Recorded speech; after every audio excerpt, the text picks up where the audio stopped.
حبس واحد الدقيقة، تخيل معايا غواصة رمادية الطول ديالها أكثر من 15 متر غتصوص الظلام المحيط الأطلسي، غادية بمسار دقيق بلا قبطان بلا بحارة وبلا حسب. لكن في المقدمة ديالها كاين واحد اللاقط أبيض موجه للسماء، اللاقط ديال الانترنت ستارلينك ديال الملياردير ايلون ماسك. هاد الغواصة كتحرك بريموت كنترول من شاشة الحاسوب في الغابة السرية كولومبيا، على بعد آلاف الكيلومترات. الصدمة فين كاينة؟ باش المخابرات البحرية الكولومبية حصرتها في يوليوز 2025 ولقاوها خاوية ما فيهاش غرام واحد ديال السلاح، كانت غير تجربة حية كوباي فوق التجارب باش يشوفوا واش غتقشعها رادارات العسكرية بميريكان ولا لا. هذه ماشي قصة من الأفلام الهوليودية، هذه حقيقة تفرشات في السنوات الأخيرة وحبست الأنفاس المخابرات في 33 دولة. ركز معايا مزيان وجيب شي كاس ديال الأتاي نعناع، حيت هادشي اللي غتسمع اليوم غيطير ليك وفيخ راسك. معكم قناة بنانات وقصص، بنانات فين كنجبدو أسرار الكحلة والبنان الغامضة اللي كتعرفون، ومن نغوصو في هاد التفاصيل الغامضة ونتعمقو في الكواليس. هبط دابا دير لايك متين واشتراك في القناة وفعل الجرس باش يوصلك كاع الروينة أول بأول. اليوم غنحكيو على قصة كاملة لأكبر تحويل تكنولوجي وسيكولوجي في التاريخ، الجريمة المظلمة. واخا تكون قاري عليها شي حاجة في الأخبار، طريقة وتفاصيل الصدمة اللي غنفكوها اليوم، والفرشة السيكولوجية ديال هاد الكارتيل اللي قلب كاع الموازين بوحدها غتخليك مصمم هنا ما تقدرش تخرج منه. كما كنقول لكم ديما ما تصدقش كاع داكشي اللي داير بك. البحرية الكولومبية خرجت ببلاغ رسمي 2025 على حس غواصة مسيرة ذكية SAV. هذا الاختراق ديال الزلزال المخابرات الدولية، كيفاش كارتيل الإجرامي يقدر يدخل هاد التكنولوجيا معقدة ويخدم لاقط أقمار اصطناعي تجاري غواصة شبيحة بلا موافقة رسمية من شركة سبيس إكس. كيفاش هكرو سيستم. المصادر العسكرية كشفات بلي هاد الغواصة تابعة لأخطار كارتيل في كولومبيا، كولوم ديال غولف، عشيرة الخليج. هاد الناس فايتين الدولة بالجرم ديال العقل وأخطر من هاد الشيء. في أوائل ديال العام 2026 في دورية روتينية على نهار أوروكا الصدمة كانت كبر بزاف. البوليس لقاو شحنة مهربة صناديق خشبية، فاش فتحوها لقاوها 111 أجهزة لاقط ستارلينك جديد باقي بكارطونتها. قطير ما كانش باغي يصنع غواصة وحدة، كان باغي يبني أسطول كامل مسير عن بعد.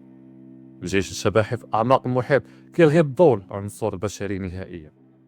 أجي معايا دابا نعرفو شكون هاد العقل المدبر وراء هاد الروينة كاملة.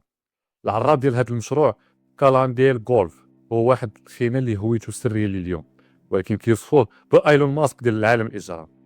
هاد الخينا في عام 2021 دار دراسة سيكولوجية ولقى بلي فاش كيشدوا البحارة في المحيط من طرف خفر السواحل الأمريكي تحت التحقيق كيعيطوا المعلومات حساسة للاستخبارات DOA.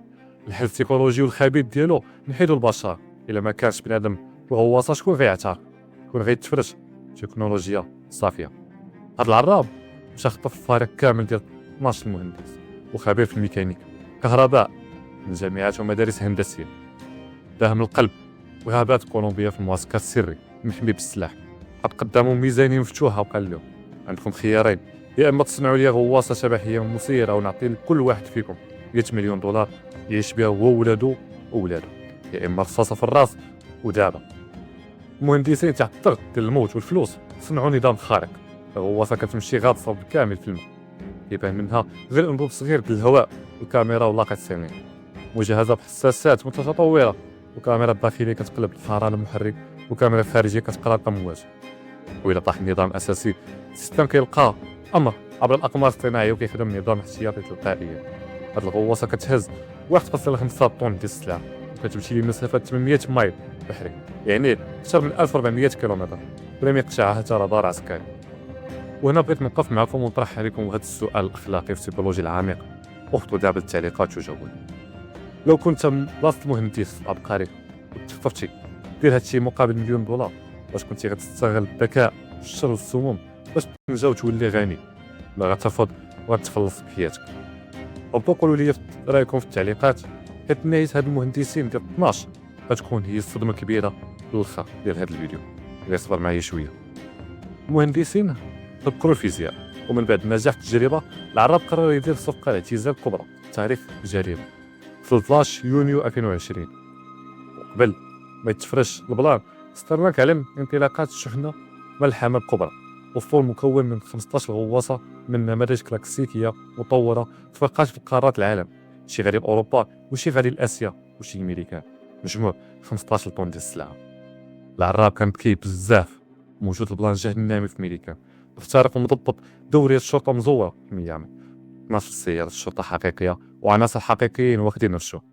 الخطه كانت هي ان هاد البوليس يمثلوا قدام العالم باللي صادروا شحنه امريكيه وياخدوها هما لراسهم ويخبيوها في مستودعات سريه بعيده عن العين. العرابي ياخد فلوسه ويمشي يعيش في سلام. ولكن هنا وقع الزلزال لم يكن في الحسبان. المخابرات الدوليه في 33 دوله بقياده CIA والDOA كانت دايره عمليه استخباراتيه سميتها عمليه اوريون.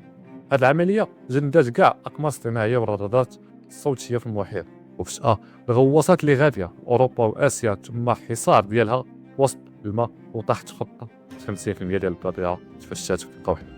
العراف كولومبيا تخلع وعرف راسو مشى فيها وقرر يهرب ويغبر.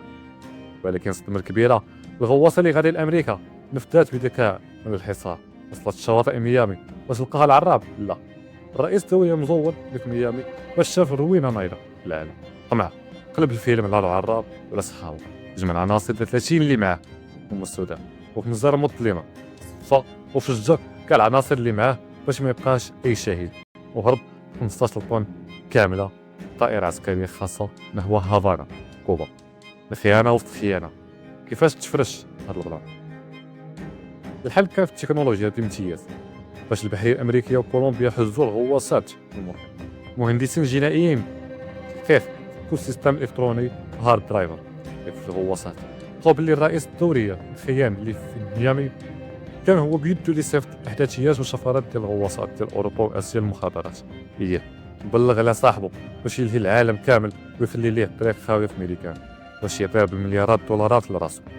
اجهزه استخباراتيه لحدود الساعه لغزها محيط، وكان تعتيب اعلامي كبير على الهويه الحقيقيه ديال هذا العراب اللي فات اسطوبات في الذكاء.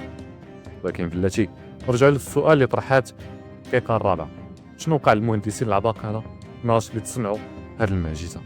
الجواب مظلم وباش كيشبه كاع نهايات العالم والجريمه. العراب قبل ما يهرب ويختفي باش يضمن باللي هاد التكنولوجيا والشفرات ديال الغواصات الشبحيه ما تخرجش حتى شي كارتيل منافس وطيح في اليد FBI ومر الحراس ديالو. تصفيه جسديه ديال 12 مهندس كاملين قلب الغابه الكولومبيه. ماتت العبقريه برصاصات الغدر وماتت معه اسرار.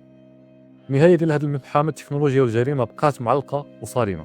العراب غبر وفلوسه غبرات ومات مقتول سيكولوجيا بخيانه، والرئيس الدوري خاين اللي دا الشحنه الميامي باقي لي اليوم لقاو ليه اتاكو. واش مات؟ واش دار عمليه تجميل وعايش في شي جزيره بهويه جديده؟ اللغز باقي كيرجف المخابرات الدوليه، خصوصا بعد ما لقاو 110 طلاقه استرليني نهار اوروكا. الشيء اللي كيعني ان الكارتيل مكملين في الخطه وان الحرب شبح في اعماق المحيط يلاه بدات. الدرس والعبره من هادشي كامل هو ان الجريمه واخا تلبس العناد التكنولوجي والذكاء الخارق كتبقى ديما محكومه بالخيانه والغدر. العبقريه فاش كتمتاز بالطمع كتسالي ديما بالفرصه في الغابه او هروب ابدي وسط الخوف والعزله. العالم اسرار كحله، ما كاينش شي حاجه سميتها صاحبي او شريك دائم. الا عجبكم هذا البلان هو التشويق كنصحكم تدخلوا تشوفوا الفيديوهات اللي قبل اللي غيبان لكم دابا في الشاشه، فيه تشابه رهيب وسط المارك اخرى غتعجبكم بزاف. وقولوا لي رايكم في التعليقات، شكون في نظركم اللي ربح في هذه القصه وشكون اللي خسر. كان معكم بلانات وقصص، تهلاو ونشوفكم في فيديو جديد.